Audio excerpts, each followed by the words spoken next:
Hello guys, ഇന്ന് ഞാൻ അങ്ങനെ അധികം ആരും ഉണ്ടാക്കാത്ത ഒരു വെറൈറ്റി ആയിട്ടാട്ടോ വന്നിരിക്കുന്നത്. ചോറിൻ്റെ കൂടെ കഴിക്കാൻ നല്ല കിട്ടിലൻ ടേസ്റ്റുള്ള ഒരു സാധനം കേട്ടോ. അപ്പോൾ അതിനായിട്ട് നമ്മൾ ആദ്യം കുക്കറിൽ പരിപ്പിട്ട് വേവിച്ചെടുക്കുക. ഇതിലേക്ക് കഷ്ണങ്ങളാക്കി അരിഞ്ഞ മത്തങ്ങയും ആവശ്യത്തിന് ഉപ്പും മഞ്ഞൾപ്പൊടിയും മുളക് പൊടിയും പച്ചമുളകും കൂടി ഇട്ടിട്ട് മത്തങ്ങ വേവിച്ചെടുക്കുക.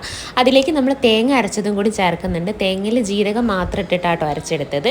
അതിനുശേഷം ഇതേപോലെ പാൻ ചൂടാക്കി വെളിച്ചെണ്ണ ഒഴിച്ചിട്ട് കടുക് പൊട്ടിക്കുക. അതിലേക്ക് ചെറിയുള്ളി അരിഞ്ഞതിട്ടിട്ട് ഒന്ന് വഴച്ചെടുത്തതിന് ശേഷം വറ്റൽമുളകും കൂടി ഇട്ട് കൊടുക്കുക. അതിനുശേഷം നമ്മുടെ മെയിൻ ഇൻഗ്രീഡിയൻ്റ് ആയ നമ്മുടെ മുരിങ്ങയില ഇതേപോലെ ഇട്ടിട്ട് നല്ലോണം വാട്ടിയെടുക്കുക കേട്ടോ. വാട്ടിയെടുത്തതിന് ശേഷം നമ്മുടെ കറിയിലേക്ക് ഇട്ട് മിക്സ് ചെയ്താൽ മാത്രം മതി. നല്ല സൂപ്പർ ടേസ്റ്റുള്ള പച്ചക്കറി ഇവിടെ റെഡി ആട്ടോ. അടിപൊളി ടേസ്റ്റാണ്. ഈ ഒരു കോമ്പിനേഷൻ ഞാൻ ഇതുവരെ അങ്ങനെ ആരും ഉണ്ടാക്കിയതായിട്ട് കണ്ടിട്ടില്ല കേട്ടോ. ഞാൻ കല്യാണം കഴിഞ്ഞ് വന്ന് ഇവിടുന്ന് എനിക്ക് എൻ്റെ അമ്മ ഉണ്ടാക്കി തന്നപ്പോഴാട്ടോ ഞാനിത് കഴിക്കുന്നത്. പക്ഷേ അടിപൊളി ടേസ്റ്റാണ്. എല്ലാവരും ട്രൈ ചെയ്ത് നോക്കുക. വീഡിയോ ഇഷ്ടപ്പെടുകയാണെങ്കിൽ ലൈക്ക് ചെയ്യാനും സബ്സ്ക്രൈബ് ചെയ്യാനും മറക്കരുത്.